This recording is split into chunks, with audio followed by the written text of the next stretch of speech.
entonces, el día de hoy, de alguna manera, tenemos dos temas importantes para abordar. En principio, lo relacionado al conocimiento integral de la realidad local como insumo de la toma de decisiones, que luego va a ser continuado, por supuesto, por el doctor Yuri Chesma, y en ese marco, la delimitación y estructuración del problema público. Estos temas son bastante relevantes, como decía al inicio, para la construcción de instrumentos de gestión, para ver hoy en día la planificación estratégica a nivel nacional, regional y local. En ese sentido, el objetivo va a ser de esta sesión académica que ustedes puedan comprender cuáles son los procesos básicos que debemos de saber para poder conocer la realidad, para poder identificar un problema público, lo cual nos va a ayudar luego a elaborar políticas, planes, programas, en fin, ¿no? Todos aquellos instrumentos que encarnan en la toma de decisiones. Así que estemos muy atentos todos, sobre todo aquellos que tengamos que ver con la planificación, con la estadística, y aquellos que estamos ya en este tiempo construyendo estos instrumentos de gestión. ¿Ok? Empecemos entonces. Muy bien, entonces, un punto de inicio es saber que para generar el desarrollo de los territorios y el bienestar justamente de la población, en este caso en Puno y en Junín, debemos de alguna manera en principio conocer qué está pasando en el territorio, cómo es que se configura el medio ambiente, cuáles son las condiciones favorables, las potencialidades que tiene ese territorio, y a su vez, a partir de allí también saber qué está pasando con la ciudadanía, cuáles son los malestares, cuáles son sus necesidades, qué expectativas tienen. Al saber ello, justamente, y plasmarlo en un documento, va a ayudar a que las entidades públicas puedan elaborar sus políticas públicas, tomen la decisión de realizar cursos de acción que ayuden a satisfacer las necesidades y expectativas de esta población. ¿Okay? Entonces, es muy importante conocer la realidad. En ese sentido, un impulso institucional para conocer la realidad se ha dado desde la política de Estado número 5, que ha llevado a la creación del Centro Nacional de Planeamiento Estratégico. Nota a pie de página. ¿Qué son las políticas de Estado? Las políticas de Estado son aquellos instrumentos que van a delinear los objetivos a largo plazo. En nuestro país se han determinado a partir del regreso a la democracia en estos últimos ya casi 21 años, ¿no? Desde 2001, por ahí en adelante, bueno, se consagra a partir del gobierno del señor Alejandro Toledo en adelante, ¿no? Iniciamos con 31, 32 políticas de Estado y en la actualidad tenemos 35. Estos han configurado grandes objetivos a largo plazo de lo que se necesita en nuestro territorio y son fruto del consenso, la concertación que se da en el foro del Acuerdo Nacional. En ese sentido, la política número 5, que tiene que ver con que los gobiernos actúen en función a objetivos, con planeamiento estratégico, prospectiva, ¿no? Y con procedimientos transparentes, llevó la creación del CEPLAN. Y la creación del CEPLAN se materializó a través del decreto legislativo 1088. A partir de allí se le brinda dos funciones, o se le encarga dos funciones a esta entidad que es adscrita a la presidencia del Consejo de Ministros. La primera de ellas es desarrollar metodologías e instrumentos para que el Plan Estratégico de Desarrollo Nacional se pueda articular, se pueda elaborar y pueda ser conocido por todos. Nota a pie de página. El Plan Estratégico de Desarrollo Nacional es aquel que implementa las políticas de Estado y que se elaboró hasta el 2021. Algunos de ustedes los conocerán como el Plan Bicentenario. En este año está llegando, digamos, a su vencimiento y por ello es que también está entrando a un proceso de actualización. ¿Ok? Entonces, al garantizar que este Plan Estratégico de Desarrollo Nacional tenga la metodología y los instrumentos, estamos también garantizando que los otros planes de los ministerios, de los gobiernos regionales y locales, también lo tengan y que puedan articularse, ¿ok? Por eso es importante esta labor del CEPLAN. Una segunda función de esta entidad es que va a asesorar, va a asistir técnicamente a todas las entidades de Estado, gobierno regional, gobierno local, para que ellos puedan elaborar sus políticas y sus planes estratégicos de desarrollo, y con ello garantizar justamente esta articulación. Pero ¿qué es lo importante de elaborar esta planificación? Es que estos instrumentos, como parte fundamental, tienen la elaboración de un diagnóstico, tienen la elaboración del conocimiento integral de una realidad. Entonces, el impulso institucional para conocer la realidad que nos va a llevar a la toma de decisiones ya empieza desde aquí con mayor fuerza, ¿no? Hay una planificación que ya empieza a caminar desde la base de la evidencia con el Centro Nacional de Planeamiento Estratégico. No obstante, si nosotros revisamos un poquito la historia del planeamiento en nuestro país, como podemos observar en esta lámina, por ejemplo, en 1992 se va a disolver el Instituto Nacional de Planificación, el que hacía las veces de la que hoy hace el CEPLAN. En el 2005 se va a dar la ley 28.522 que crea el Sistema Nacional de Planificación y también el CEPLAN. No obstante, esta recién se va a hacer realidad a partir del 2008, ¿no? Con el decreto legislativo 1088, donde ya materializa realmente la creación del CEPLAN y del sistema que la compone. ¿Qué quiere decir eso? Que desde 1992 al 2008, y si las matemáticas no nos fallan, han pasado como 16 años que de alguna manera no teníamos un ente rector, no teníamos una entidad que formule metodologías, que permita la articulación, o que en todo caso tenga ese esfuerzo institucional por dirigir el planeamiento estratégico en nuestro país. Y eso es relevante para la toma de decisiones. ¿Por qué? Porque de alguna manera nos dice que la toma de decisiones tal vez no tenía como punto fuerte, probablemente, la evidencia, no tenía como punto fuente las metodologías para un buen diagnóstico, para un buen conocimiento de la realidad. A partir del 2008 en adelante, el CEPLAN ha realizado denodados esfuerzos por generar metodologías, instrumentos, por asistir técnicamente a los 3 niveles de gobierno y elaborar aquellos documentos como directivas para el planeamiento estratégico, para la actualización del Plan Estratégico de Desarrollo Nacional, la guía de políticas nacionales, que ya lo van a ver más adelante con el doctor Chessman, ya, entre otros instrumentos, ¿no? Entonces, el esfuerzo institucional para planificar es importante para nosotros en este tema porque parte del conocimiento integral de la realidad. Y que nosotros, de alguna manera, a partir del 2008, estamos teniendo un gran impulso con la creación del CEPLAN. Ustedes van a poder entrar a la página que tiene y van a poder observar, ¿no? En el marco de sus funciones, que hay un montón de estudios, informes, directivas, proyecciones macroeconómicas que nos van a ayudar a justamente analizar la realidad, a configurar, digamos, los aspectos sociales, los aspectos económicos de los territorios y, por supuesto, influir en una mejor toma de decisión. No obstante, ese no ha sido el único impulso institucional que se le ha dado al conocimiento integral de la realidad.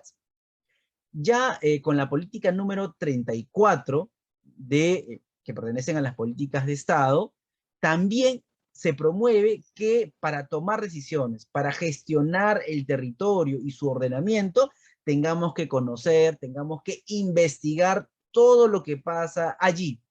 Lo que sucede es que las políticas de Estado tienen 4 ejes importantes. El primero de ellos está relacionado a la democracia y Estado de Derecho, equidad y justicia social, competitividad, y el último que tiene que ver con generar un Estado eficiente, transparente y descentralizado. Es en ese marco que para tener un Estado de esa forma necesitamos conocer, saber qué es lo que pasa en el territorio y también a la población que allí habita, con todas sus características, con todas sus necesidades. Entonces, el impulso institucional desde la política 5 se refuerza en esta política número 34 para que las entidades públicas puedan colaborar justamente a conocer, a investigar la realidad. Hoy en día, como comentaba también en un inicio, a través de la política general de gobierno, se va a dar también un gran impulso a la investigación, a la innovación, a la tecnología, ¿verdad? Es parte de uno de los ejes importantes que también se acaba de exponer en el Congreso de la República. Y esto va a configurar la metodología general que tiene hoy en día la planificación transversal en las entidades públicas. Yo solo me voy a detener en el primer punto, que es lo que compete a mi tema, y es que toda planificación hoy en día de manera transversal en nuestro país tiene que partir de conocer la realidad, es decir, saber cómo vivimos para tener una imagen del territorio. Y ese es el punto de partida de cualquier acción. Si no tenemos una buena identificación, y a partir de aquí sale la identificación del problema. Y si no tenemos una buena descripción de la realidad, no tenemos todas las variables que coadyuven a esto, la identificación del problema, por supuesto, no va a ser dado de la mejor forma o va a carecer de todos los componentes. Y si el problema no está bien identificado, no está bien delimitado y estructurado, las soluciones que se planteen, las decisiones que se planteen en objetivos, tampoco van a atacar la verdadera realidad que hay en ese determinado territorio. Por eso es importante considerar este punto, analizarlo y dedicarle el tiempo que en sí. Ahora, entonces, como decíamos, es el punto inicial de toda planificación estratégica, ¿no? Ahora, esto, por supuesto, también va a irradiar en la planificación del nivel regional y del nivel local, porque lo que se va a buscar es asegurar el bienestar, el desarrollo a nivel territorial, tanto en calidad de vida, en condiciones materiales, es decir, que garanticen la salud, la educación, la seguridad personal, el empleo, la construcción de viviendas, entre otras cuestiones. Esto de alguna manera también va a implicar un proceso participativo y participar también implica ser parte de la evidencia, porque cuando veamos, digamos, las formas en que se recolecta la información, tenemos dos fuentes principales. Las fuentes secundarias, empecemos por ahí con los documentos, digamos, los informes, las investigaciones, pero las fuentes primarias, la que viene de nosotros, las que se van a aplicar para conocer un poco la percepción, los pareceres, saber cómo está funcionando desde el mismo actor, ¿no? Y entonces, eso también significa ser parte de la planificación, eso también significa ser parte de la evidencia. Entonces, conocer el planeamiento significa también participar, y participar significa ser parte de la evidencia. Y esto es vital porque si todo esto se va a concretar en ese instrumento, lo que vamos a observar es un problema o una realidad en agenda gubernamental. ¿Qué quiere decir esto? Generalmente, si observamos los planes de desarrollo regional concertado, los planes de desarrollo local concertados, vamos a ver la descripción de una realidad. Todo lo que está allí es todo lo que se está poniendo en agenda y todo lo que al final va a decantar en objetivos, todo lo que al final va a decantar en servicios públicos. Entonces, ser parte de esto es sumamente importante. Es por eso que una primera pregunta que les quiero realizar es si ustedes han participado en la elaboración de algún instrumento de planificación estratégica que se haya aplicado o que se aplique en su departamento. Por favor, soltamos la encuesta y esta pregunta lo que, digamos, hace es, en principio, ya podemos responder, por favor, aquellos que han participado.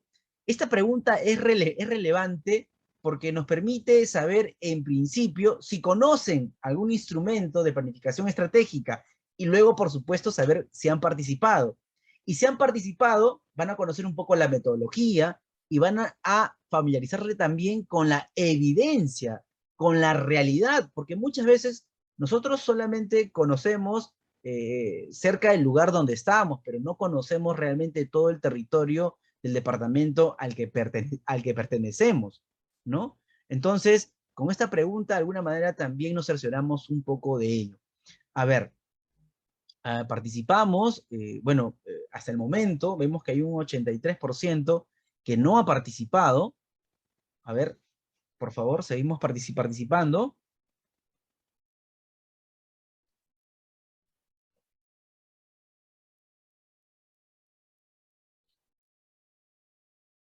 A ver, vamos a esperar un minutito más.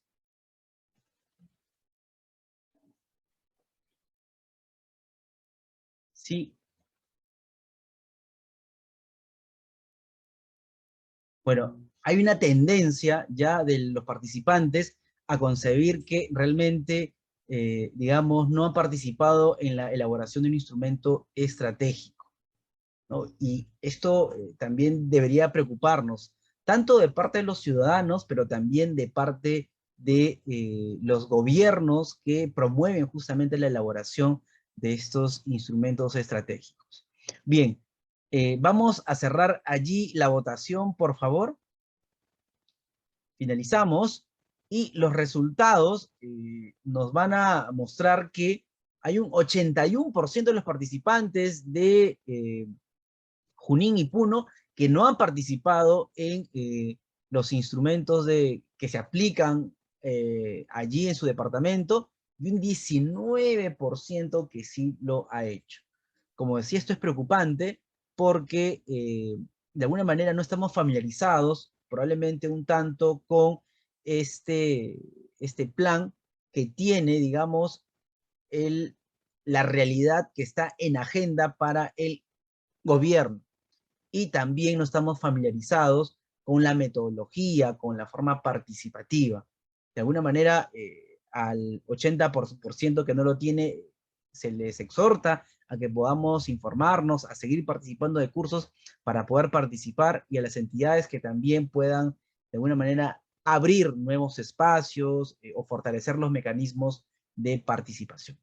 Muy bien, entonces, para conocer de manera integral la realidad en el marco de sus funciones, el CEPLAN este año ha sacado una guía sumamente interesante. Y esta guía, que es la guía para el Plan de Desarrollo Regional Concertado, nos va a dar la metodología de cómo debemos de aproximarnos y qué debemos de considerar a la hora de conocer la realidad. Por supuesto que también para el nivel local hay una metodología. Hace poco, por el tema laboral, nos hemos reunido con la directora de Coordinación Nacional y Planeamiento Estratégico del CEPLAN, y actualmente nos comunica que se viene elaborando una guía ya para la elaboración del Plan de Desarrollo Local Concertado. ¿Eso qué implica? Eso implica que también va a haber una metodología, pero que esta metodología está bastante ligada a este documento que también estamos presentando. Es decir, este va a ser el documento base de alguna forma para conocer de una manera adecuada la realidad, para describir el territorio, los recursos disponibles en sus diferentes aspectos, en lo ambiental, en lo económico, social, cultural. Hay una estructura incluso de cómo se debe de redactar el Plan de Desarrollo General Concertado, pero lo que nos importa a nosotros para efecto de esta sesión es conocer la imagen del territorio actual. Y para ello hay un conjunto de pasos que nos van a llevar, en principio, a identificar y recopilar información, luego a analizarla, a describirla, y a partir de allí identificar problemas, brechas, las potencialidades, y luego priorizar cuál de ellas es la más importante que se tiene que tener en cuenta y que al final van a configurar la imagen del territorio. Pero vayamos a explicar cada una de ellas. Un primer paso para conocer de manera integral la realidad es tener en cuenta por lo menos estos 3 elementos claves. En principio, hacer una recopilación de información de la demografía, la estructura productiva, la población económicamente activa y en sí del territorio, en sus dimensiones sociodemográficas, ambientales, aquellas que nos permitan, digamos, o que nos ofrezcan información probablemente la más actual, ¿ya? La más actual y aquella que también nos dé, digamos, alguna información, no solamente del año en que nos encontramos, sino por lo menos de 4 o 5 años. Siempre es importante tener en cuenta ello. Un segundo elemento a tener en cuenta es saber cuál ha sido el impacto digamos, del COVID-19, ¿no? Sabemos que esta coyuntura sanitaria ha modificado muchos aspectos de la realidad laboral, económica, social, ¿no? Y debemos de conocer ello también para saber en qué contexto nos encontramos realmente. Y un tercer elemento sobre el cual debemos de recopilar e identificar información es sobre la soberanía tecnológica. ¿A qué me refiero? Tener información sobre aquellas condiciones que me hagan ver si tenemos la capacidad de implementar el uso de las tecnologías de información y comunicación. Eso quiere decir con soberanía tecnológica, ya que en la actualidad hay grandes avances en ese aspecto y por supuesto nuestro país ha avanzado en esta coyuntura sanitaria justamente con la implementación de estas TICs. Claro, en algunos lugares más que otros, pero en casi todos los aspectos, ¿no? En lo social, en lo cultural, en lo educativo, en lo de salud, entre otros, ¿no? Y entonces como el uso de las TICs, que ha tenido una revolución en nuestro país, ha llegado para quedarse, debemos saber también esas condiciones para saber qué se puede implementar y qué no. Además que también hay avances desde la Secretaría de Gobierno y Transformación Digital de la PCM, ¿no? Pronto se va a aprobar también una política de transformación digital. Entonces, es importante recopilar toda esta información y las fuentes, como decía, pueden ser tanto primarias como secundarias, ¿no? Las secundarias están pues en los estudios, diagnósticos que podemos encontrar en planes estratégicos, en diferentes fuentes que hay en las entidades públicas, o aquellas también que podemos realizar o que se han realizado o que se vienen haciendo con la aplicación de encuestas, de entrevistas, focus group, entre otros, ¿no? Todo es válido para poder tener, digamos, una buena sistematización de la realidad y de lo que sucede con la población objetivo. Aquí les dejo, por ejemplo, algunos ejemplos ya de algunas fuentes que podrían ayudar. A ver, si es que me permiten, no sé si es que se puede ver, a ver, voy a hacerle clic y me confirman si es que se puede ver, ¿sí? A ver, me confirman por favor si se puede ver la página que acabo de abrir, que dice información territorial para los procesos de planeamiento, ¿sí? Perfectamente. Así es, muchísimas gracias. Entonces, por ejemplo, le hemos dado clic a esta fuente de información, ¿no? Que es el GeoDesPlan, que sirve justamente para tener información acerca de los departamentos, para tener información secundaria, para planificar, para tomar decisiones, ¿no? Entonces, por ejemplo, vamos a poner como ejemplo a Puno, ¿ya? Vamos a poder encontrar información relevante para el PDC, para el planeamiento, sobre brechas, servicios básicos, toda la información necesaria. Vayamos, por ejemplo, a Junín, igual, ¿no? Y vamos a tener también determinado de acuerdo a las provincias, ¿no? Entonces, hay gran cantidad de información que podemos aprovechar. Atención, por favor, planificadores, estadísticos y aquellos que estén actualizando sus instrumentos de planificación estratégica. Otra fuente de información está, por ejemplo, el Scale, ¿no? Algunos de ustedes también ya lo conocerá, que nos ofrecen estadística muy rica en temas de educación.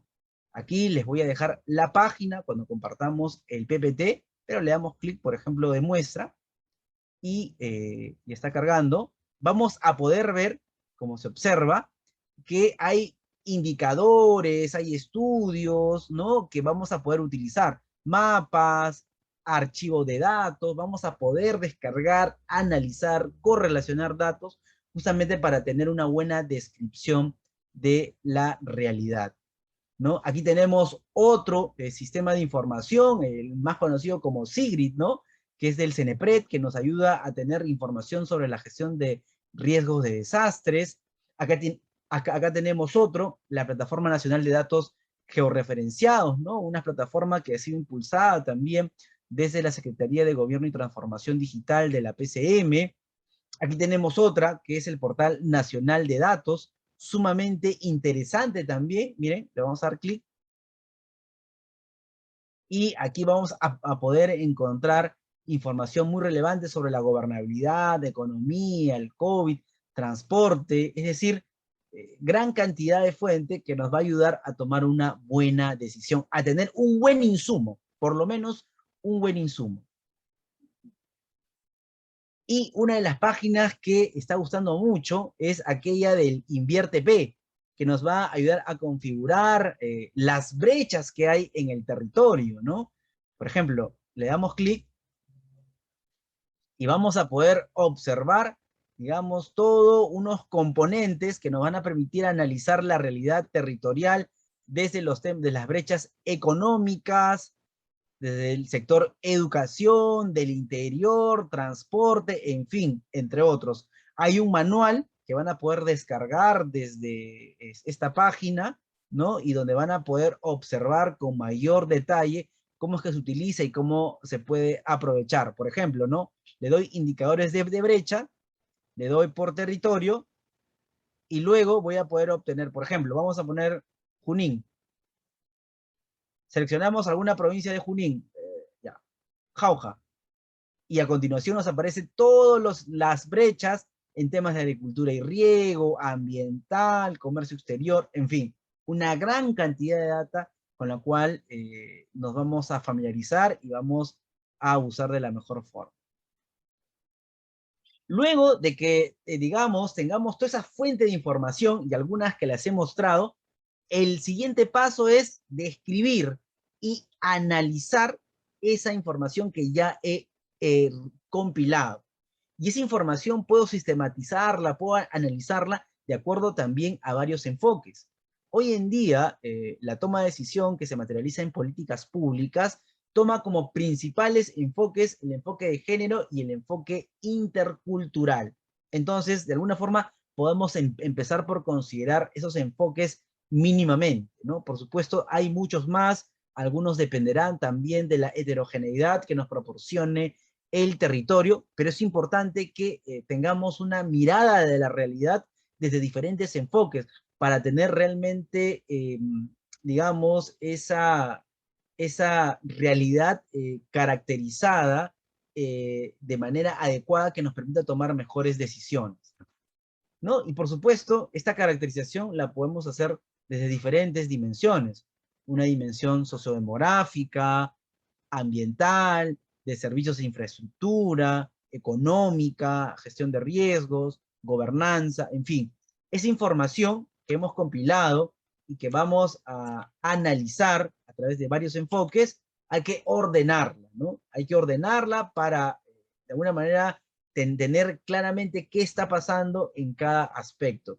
Y el CEPLAN, a través de su guía, nos proporciona por lo menos estas 6 dimensiones ante la cual podemos organizar la información. Ahora, la información que tengamos, como decíamos, es importante que la analicemos desde varios aspectos, considerando digamos, el de género y el intercultural principalmente, ¿no? Entonces, si vamos a observar, por ejemplo, el de género, tomamos como insumo, o tomemos como insumo, por ejemplo, el informe que presenta el INEI, ¿no? Sobre las brechas de género. El último que tenemos es al 2020, ¿no? Estos informes se realizan de alguna manera para conocer qué está pasando en nuestro territorio y para avanzar también en la igualdad justamente entre hombres y mujeres. Para examinar esta desigualdad de género, ya, digamos, lo analiza desde 3 aspectos, desde la salud reproductiva, desde el empoderamiento, desde el mercado laboral incluso, ¿no? Entonces, cuando analicemos nosotros la realidad, tengamos en cuenta también este enfoque. Algunos datos relevantes, por ejemplo, que consideramos de Junín y de Puno, por ejemplo, unos datos iniciales, sabemos que entre mujeres y hombres al 2020, ¿no? Evidentemente esta data va a ir actualizándose, pero es el último que tenemos del INEI, ya, digamos, hay casi una paridad, ¿no? Entre hombres y mujeres, hay una paridad en cantidad. En el caso de Puno, hay un poquito más de mujeres, ¿no? Pero por ahí van, de alguna manera no hay mucha diferencia, pero es importante tener en consideración ello. Otra estadística, por ejemplo, con este enfoque de género, es saber aquellos hombres y mujeres que tienen, digamos, o que no tienen ingresos propios. Y esto es importante, ¿por qué? Porque nos va a ayudar también a observar esa frontera de precariedad y desprotección en la que se encuentra uno y otro. Entonces, si vemos que hay personas, o hombres o mujeres, que no tienen ingresos propios, de alguna manera hay una dependencia, de alguna manera no tienen capacidad de gastos individuales, no tienen la capacidad de enfrentar su manutención y algún cambio que haya en su entorno familiar. Eso de alguna manera la coloca en un aspecto de desprotección. Entonces, cuando se elaboren políticas, cuando se den servicios públicos, se debe de considerar esta información, ¿no? Entonces, por ejemplo, si observamos en Junín, ¿ya? El 12.5% de hombres no tiene ingreso propio, frente a un 33.2% de las mujeres, ¿no? De la cantidad de mujeres que hay más mujeres que no tienen ingresos propios. Hay una gran brecha en ese punto, ¿no? Luego, si observamos en Puno es el 17.2 en hombres, pero en mujeres es el 26.3. Otra vez, hay una mayoría, ¿no? Y a nivel nacional, digamos, el 29.4% de mujeres no tiene ingresos propios. Y de alguna manera la condiciona a un estado, como decía, de precariedad y desprotección, ¿no? No tiene, digamos, un desenvolvimiento individual. Importante data que nos podría ayudar a la toma de decisiones. Si observamos también la esperanza de vida al nacer, es decir, cuántos años de alguna manera van a vivir las personas de acuerdo a las estadísticas, a nivel nacional, por ejemplo, sabemos que las mujeres están entre los 79, ¿no? Son 80 años, y los hombres entre los 73, 74 años. A nivel departamental, por ejemplo, en Junín, para las mujeres van a vivir un poquito más, o tienen una mejor esperanza de vida al nacer, ¿no? Son alrededor de 77, 78 años, mientras que los hombres son 72 años. En el caso de, a ver, observemos Junín, vamos a observar, a ver, vamos a ubicar Puno, 77 las mujeres, 70 los hombres. ¿Por qué es importante esta información?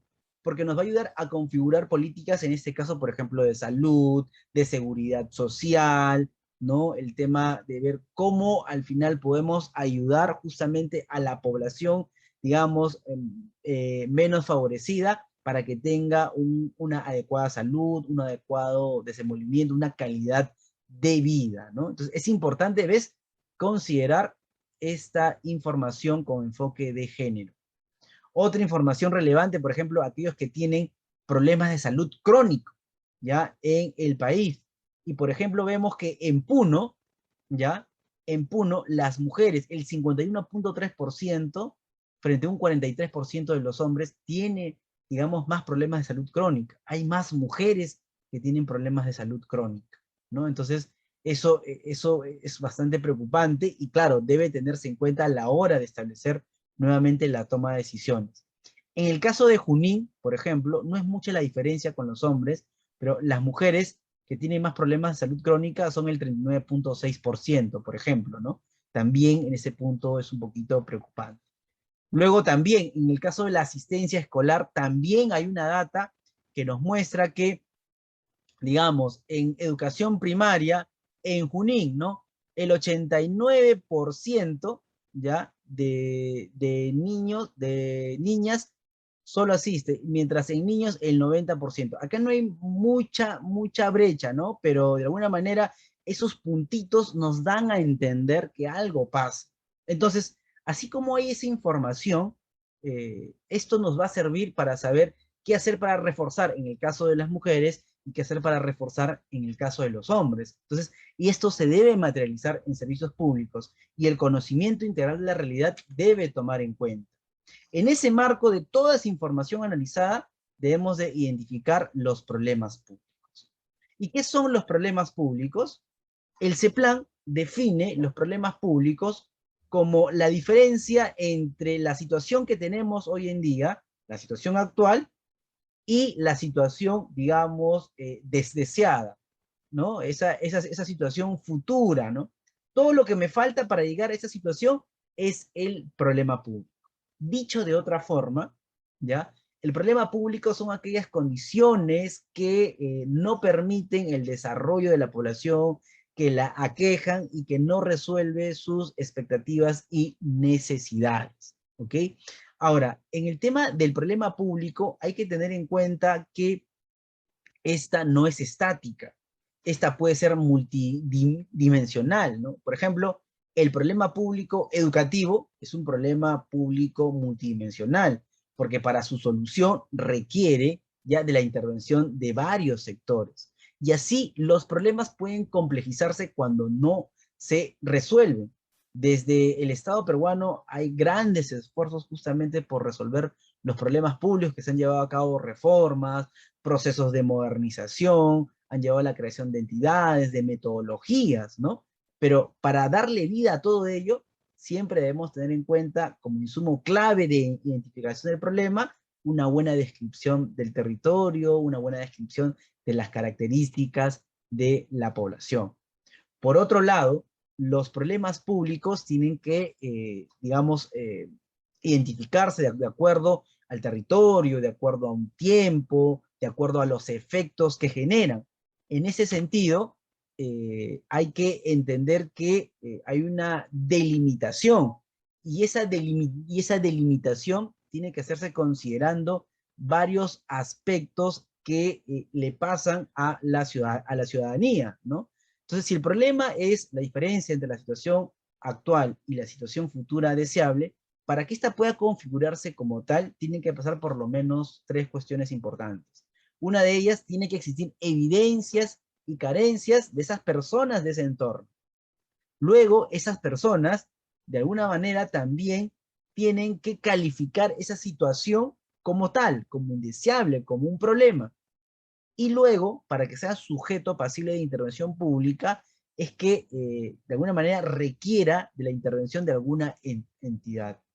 Esas son las tres características que van a tener, que nos advierte el CEPLAN para ser considerados como problemas públicos. Ahora, los problemas públicos no es que sean estáticos tampoco, evolucionan por supuesto con el tiempo, mientras no se resuelvan, se complejizan, ¿verdad? Y también va a depender desde la mirada del actor. De alguna manera también el problema público tiene, si bien cuenta con evidencia, va a encarnar soluciones de acuerdo a la posición en la que uno se encuentre, de acuerdo a la metodología con la que uno se encuentre y de acuerdo a los conceptos que se utilicen para denominar. Luego de ello hay que estructurar el problema público, ¿no? Con toda la evidencia que tenemos.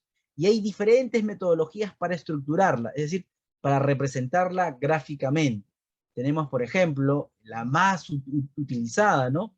Que nos hace ver, digamos, un problema central con causas y con efectos a través del árbol de problemas, o aquella que nos hace ver a través del diagrama de Ishikawa. Esta forma nos va a ayudar a representarlo, a tener, digamos, el modelo de problema público identificado, que puede ser en el tema de salud, en el tema de educación, entre otros, ¿no? Pero nuevamente, la organización de esta representación solo va a ser válida si tenemos un buen diagnóstico, muy importante, ¿no? Y a partir de ahí vamos a identificar brechas. Las brechas básicamente son esas limitaciones del problema complejizado, ¿no? Esas limitaciones que ya se dan al bienestar y desarrollo de la población misma. hay una fórmula para poder identificarla, ¿ya? Que es surge de la diferencia del valor esperado del indicador con el valor observado en algún punto del tiempo. Vayamos a un ejemplito. Por ejemplo, si vemos el problema de la desnutrición crónica infantil, ¿ya? Digamos, una forma de saber si al final el problema disminuye o, digamos, aumenta es dándole un indicador. En ese sentido tenemos el de prevalencia de desnutrición crónica infantil en niños de 0 a 5 años, digamos, ¿no? Entonces, ¿cuál sería el valor deseado? Si el indicador aumenta, es decir, si la prevalencia de desnutrición crónica infantil aumenta, digamos, estaríamos en el peor de los casos, ¿no? Entonces, lo que me debe manifestar este indicador es que sea 0. Ese sería el mejor de los casos. Entonces, ese va a configurar el valor deseado.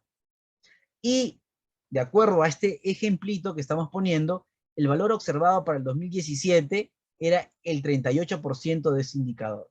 Si hacemos la resta, al final nos sale que la brecha de este problema público es el 38% de niños de 0 a 5 años. Y así se va determinando justamente las brechas que se tienen en el territorio, ¿no? Entonces todo parte, nuevamente, es concatenado.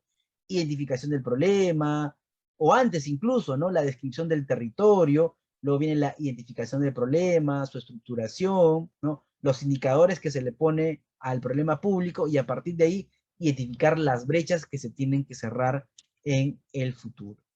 En ese sentido, y analizando toda la información, todas las brechas, la característica del territorio, yo les quiero consultar, en su departamento, ¿se brindan servicios públicos considerando las brechas que pueden haber de género? A ver, por favor, soltamos la encuesta para que podamos responder si realmente los servicios que se están brindando de las entidades públicas se dan considerando estos datos que, como hemos visto, son muy importantes, ¿no? Vamos a ver qué nos responden. Si realmente hay servicios públicos, recordemos que las políticas públicas se implementan a través de planes, programas y proyectos, pero la parte más concreta con la que podemos visualizar el quehacer del Estado de cualquier nivel es a través de servicios públicos. Y si esos servicios se brindan considerando las brechas que actualmente tenemos de género, sería genial, ¿no? Pero preguntemos, a ver, ¿qué nos responden? A ver, hay una tendencia que nos dice que no, más del 70%. Por favor, a ver, respondamos.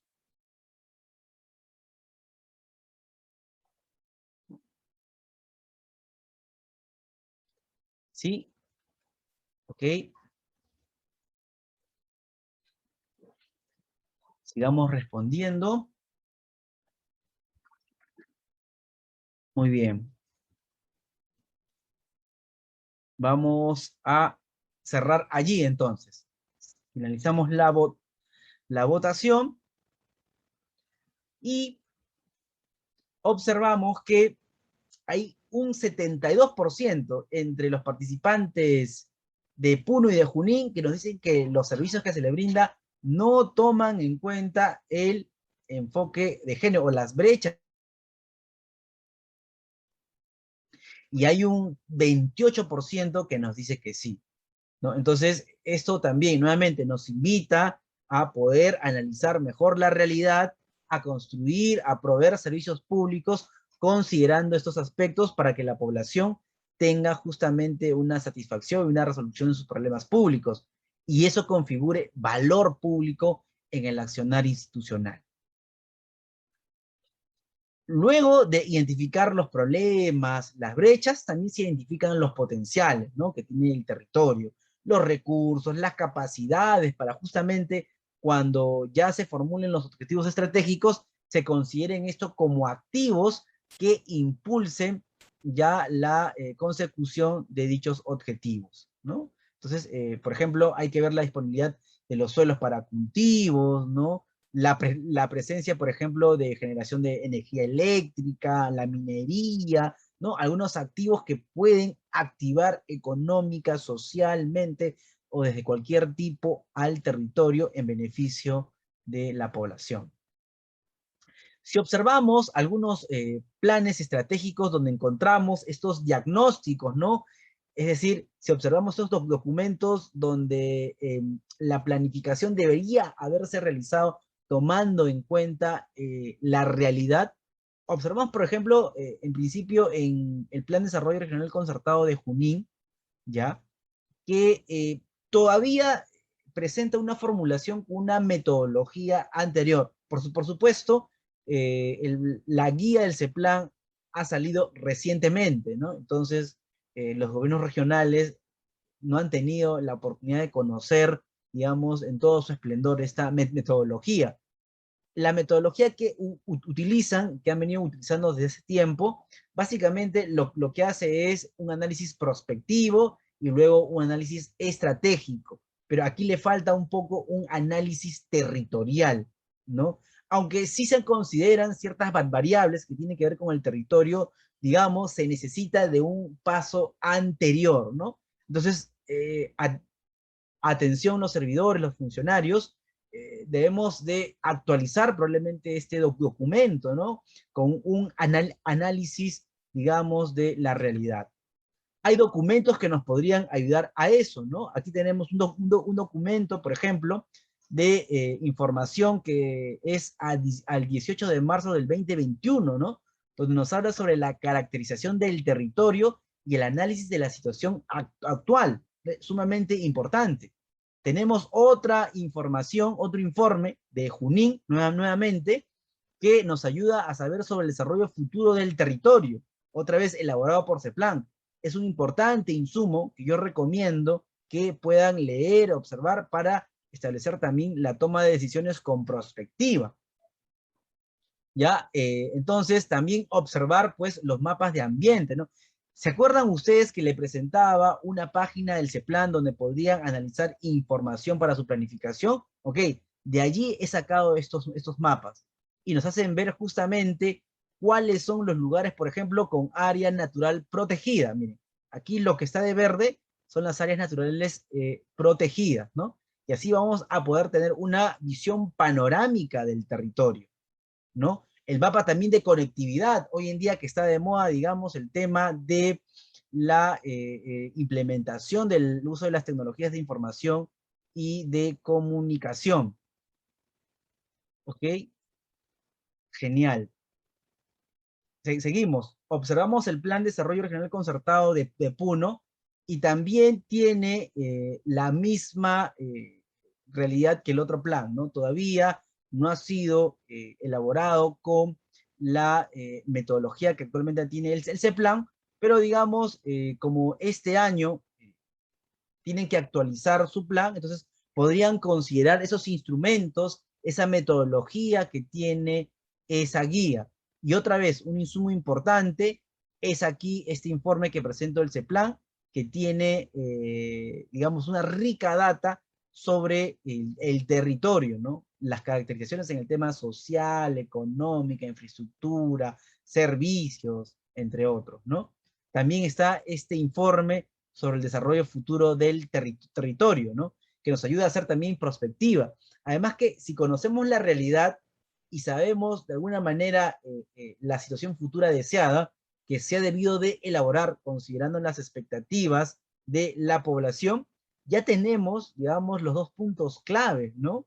Que nos van a ayudar a hacer una buena planificación.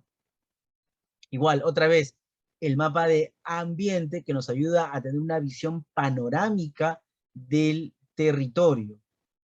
Y también el mapa de conectividad, ¿no? Es importantísimo saber ubicarnos. Ahora, otros instrumentos que también tienen en cuenta, por ejemplo, un diagnóstico, son aquellos que hoy en día incluso algunos están actualizando, son los proyectos educativos regionales y también, ¿por qué no?, los proyectos educativos locales, ¿no? Hoy en día, ya en el marco del proyecto educativo nacional, diferentes gobiernos regionales están elaborando sus proyectos. Y justamente un aspecto clave para la elaboración del proyecto educativo regional es, como lo dice la recomendación del Consejo Nacional de Educación, que tenga un diagnóstico. Otra vez, significa hacer un análisis, describir la realidad, describir qué es lo que pasa con los estudiantes, qué es lo que pasa con la docencia, con la currícula, hacer una buena descripción de ello para luego tomar decisiones, ¿no? Entonces, esto quiere decir que en diferentes instrumentos, ¿ya?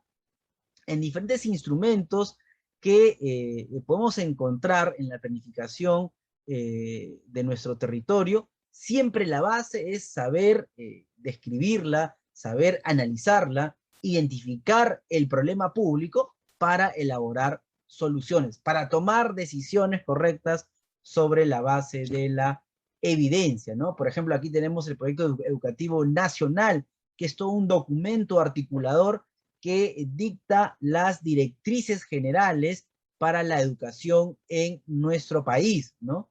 Y que se articula, por supuesto, en los proyectos educativos regionales, que como decía, como insumo clave, diagnóstico, análisis de la realidad y de la población objetivo. Y por supuesto, conocer la realidad va a significar, de alguna manera, también saber en qué andamos bien, ¿no? En qué estamos bien. Aquí, a ver, un momento, ¿qué pasó? Ya. Aquí le mostramos, por ejemplo, ya para ir finalizando, el índice de competitividad regional de, digamos, del Instituto Peruano de Economía. Este instituto analiza diversos componentes en temas de educación, salud, trabajo, de manera institucional, y elabora un ranking, ¿no? Y va a elaborar un ranking y nos va a permitir saber cómo está la población, ¿no? Cómo está, digamos, el territorio, si está avanzando o no está avanzando. En el plano económico, lo que va a observar, por ejemplo, son indicadores del PBI per cápita, va a observar también, digamos, si se satisfacen las necesidades de consumo, acceso a servicios financieros, ¿no? Sobre infraestructura también, sobre la electricidad, estado de la red vial, sobre las vías departamentales, vecinales, ¿no? En el aspecto de salud, por ejemplo, lo que hace es analizar, digamos, el acceso a los servicios de salud, también la salud infantil en temas de nutrición crónica, prevalencia de la anemia, vacunación. En el tema de educación, por ejemplo, también verifica la asistencia escolar, el rendimiento académico, la calidad de la infraestructura, ¿no? Hoy que es tan importante.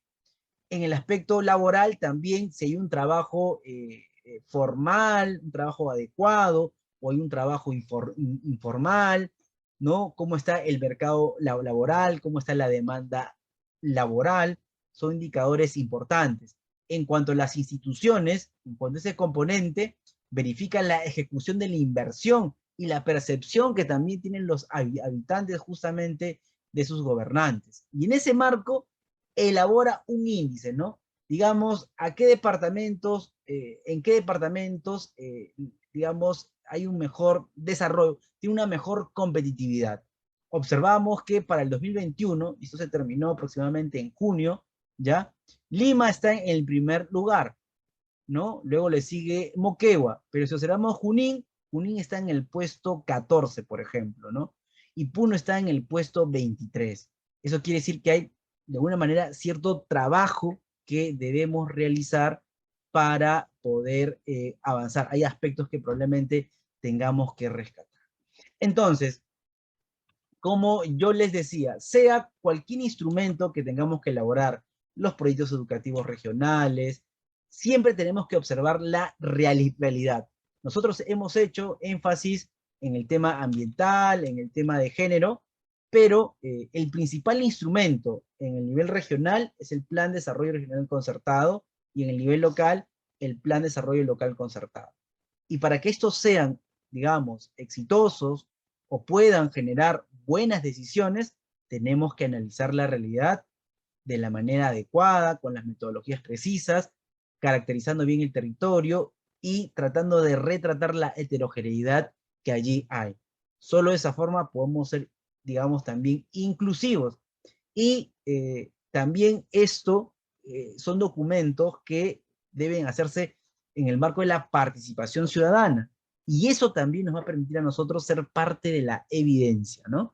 Entonces, este tema ha sido o es bastante relevante hoy en día para cualquier acción en temas de salud, de educación, en cualquier tema, para la toma de decisiones. Muy bien, entonces hasta aquí ha llegado mi presentación el día de hoy, que ha consistido justamente en conocimiento integral de la realidad y delimitación del problema público y su estructura para la toma de decisiones. Muchas gracias.